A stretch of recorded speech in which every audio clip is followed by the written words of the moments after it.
দল না থাকা মানে কিন্তু দুটো জায়গা ফাঁকা হয়ে যাওয়া, তো দুটো জায়গা থেকে কিন্তু আসলে ফাইট হওয়ার চান্স কমে যাওয়া। তো পুরো 12টি টিম থাকলে ব্যাপারটা অনেক বেশি মজার হতো।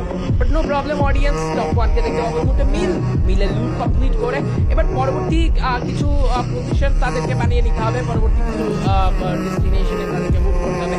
আলিফ একাই গিয়েছেন এন্ড আলিফের কাছেও থাকবে আজকে স্নাইপার, ডাবল স্নাইপার নিয়ে আলিফ এই সাইডটাতে most of the time fight করেন এবং লাস্ট টুর্নামেন্টে একটা মেজর টুর্নামেন্ট ইভেন্টে আমরা আলিফ এবং বাংলাদেশ টপ ওয়ানদেরকে এই জায়গায় ফাইট করতে দেখেছিলাম প্রতিপক্ষ AKM মিরাজের সঙ্গে। তবে এই ম্যাচটাতে কিন্তু টপ ওয়ান অন্য দিনের চাইতে একটু আর্লি চলে এসেছে। অন্যান্য দিনে যেভাবে কিছুটা সময় মিলে দিকে তারা অবস্থানটা পাকাপোক্ত করে রাখেন, আজকের দিনে কিন্তু সেটা একটু ডিফারেন্ট দেখা যাচ্ছে। আজকে কিন্তু আর্লিয়ার চলে আসবে সবাই এবং এসে কিন্তু এবার লুট পার্টগুলোকে কমপ্লিট করে নিবে। পিকে পিকে একটা মিড এন্ট্রি রাশ তারা কমপ্লিট করতে যাবে সম্ভবত।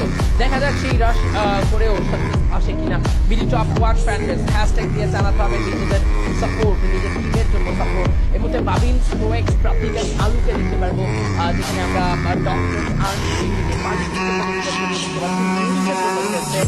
ডক্টরস আর্মি, তবে ডক্টরস আর্মিদের পারফরমেন্স, তাদের ফায়ার পাওয়ার, তাদের ইউসিটা খুবই দুর্দান্ত। আজকে দিনে যদি ভালোভাবে তাদের সেই পারফরমেন্স ধরে রাখতে পারে, আমার মনে হয় এই ক্রিকেট লবিতে ডক্টরস আর্মি আজকে অন্যান্য টিমের চাইতেও হয়ে উঠতে পারে।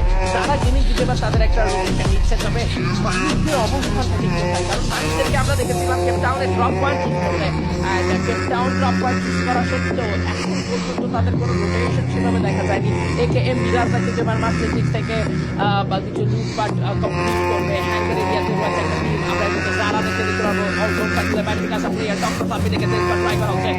সামনে লিওডিসের একটা প্লেয়ার স্লো এক্সপ্লোসিভ করে ড্যামেজ, স্নাইপার শট থেকে যারা একের পর এক যারা স্নাইপার শট ওপেন গ্রাউন্ডে যারা কোনো একটা ড্যামেজ নক হয়ে যায়।